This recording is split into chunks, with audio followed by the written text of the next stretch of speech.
What if there's no good, bad, right or wrong? When I share this concept, some people find it quite difficult to get their head around. Because surely being kind is good and being selfish is bad. Surely murder is bad. But just bear with me. Who decides what is good, bad, right or wrong?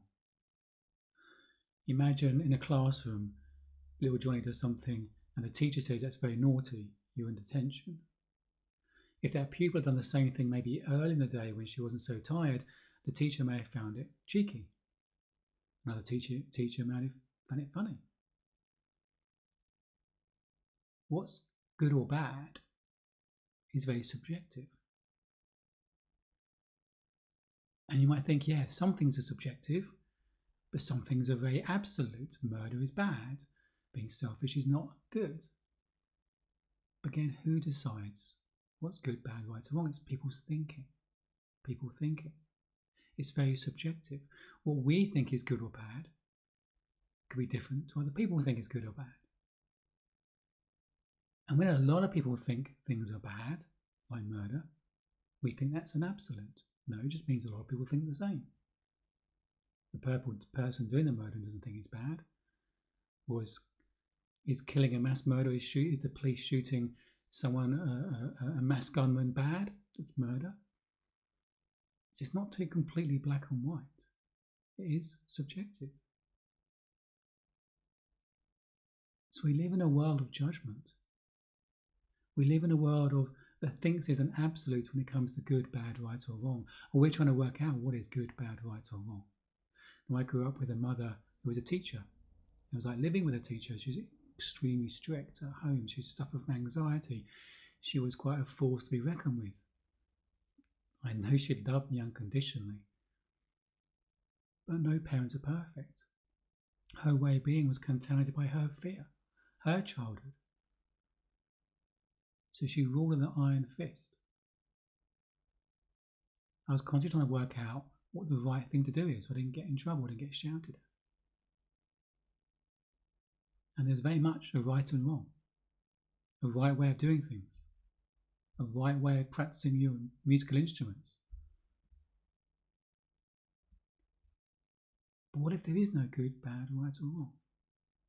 What if we can see it's all subjective thinking? It's someone's opinion. It's someone's opinion, and not everyone has the same opinion. We live in the experience of our thinking. Everything we experience in this world is created by our thoughts. Our perception of situations creates our understanding and our experience. There are 8 billion versions of reality out there. Not everyone thinks the same. We live in separate realities. In our reality, it makes complete sense to us. We think we got to understand it. We think we got it licked. We think we understand how this life works. And sometimes we get frustrated when people don't see it the same as us. But not everyone can think the same as us all the time. It's impossible. As much as life would be far easier if they did.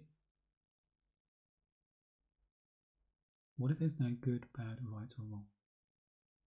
What if it's just a subjective judgment? And we're judging ourselves in a similar way. We're trying to work out in our life what the good thing to do is, the right thing to do is. We're trying to avoid fear. We're trying to avoid failure, disappointment. We're trying to work out how we create the life we want to feel happy, content, safe, secure. I think there's a right way to get there and a wrong way. What if there isn't? Because those feelings we're seeking within us are born. We're born. What if everything's perfect in this moment? There's a bigger picture to life we're never going to understand. What if everything's perfect? What if life happens for us and not to us? But don't get me wrong, we went through 10 years of infertility. That was painful, that was difficult, a lot of grief, and I thought it was bad. I thought it was wrong that other people can seem to have children and we couldn't. And it wasn't happening, another negative test result or horrible results from the clinic. I thought it was bad. It looked like it wasn't going to happen. And it's easy to look back in hindsight, but I can see the gifts from that journey. It forced me to do my own kind of personal development journey, heal stuff from the past. As a result, I became a happier person. I do believe I'm a better father as a result. I'm not a perfect father by any means. I do believe I'm a better father than I would have been having not done that journey. I also believe doing that journey enabled us to have children. What if there's no good, bad, right or wrong? What if it's just our thinking making that judgment, other people's making that judgment? And we think people are judging us. We're often scared of people judging us. Perhaps we're judging them, perhaps we're judging ourselves. I once had an insight. I thought I was a good man, a kind man. I was always trying to be the good boy. I was a kind man, good man, did a lot of work to help other people, community work, charity work. And I was in a workshop, a training.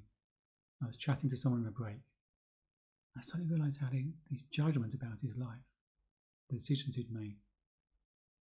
I just caught myself in that moment thinking, I'm quite judgmental. I'd never considered that I could be judgmental. And as I always say, personal development starts with brutal honesty, acceptance of where we're at. And the more I explored that, I became to see that my judgment of others is actually a judgment of myself. It's a judgment of myself. We're in a men's group and we do a clearing occasionally to make sure there's nothing in between the men in the group so we can work together with honesty and love. And sometimes we're human, sometimes we have a judgment of other men in the group. And we have a process to clear that. And we name it, having sought permission to name it. And we tell them. But then we look for it within us. Where are we holding that judgment of ourselves? And it's amazing, we just find it in ourselves. What if there's no good, bad, right or wrong? But thinking makes it so. Even Shakespeare said there's no good or bad, but thinking makes it so, from Hamlet. What if that's true? The idea can be quite freeing. What if you're unconsciously living to work out what the rules are in life? What's good, bad, what's the right thing, the wrong thing? What if you can let go of that? What if you're fired from the job of working out what's good, bad, right or wrong? What if you can allow yourself to be in flow more? Ease, flow, trust your instinct. Trust yourself. Follow your heart, follow your soul. That's the best guidance mechanism in life. Keeps you safe. Helps you create the life you want. With more ease and well-being and flow. I'm loving you.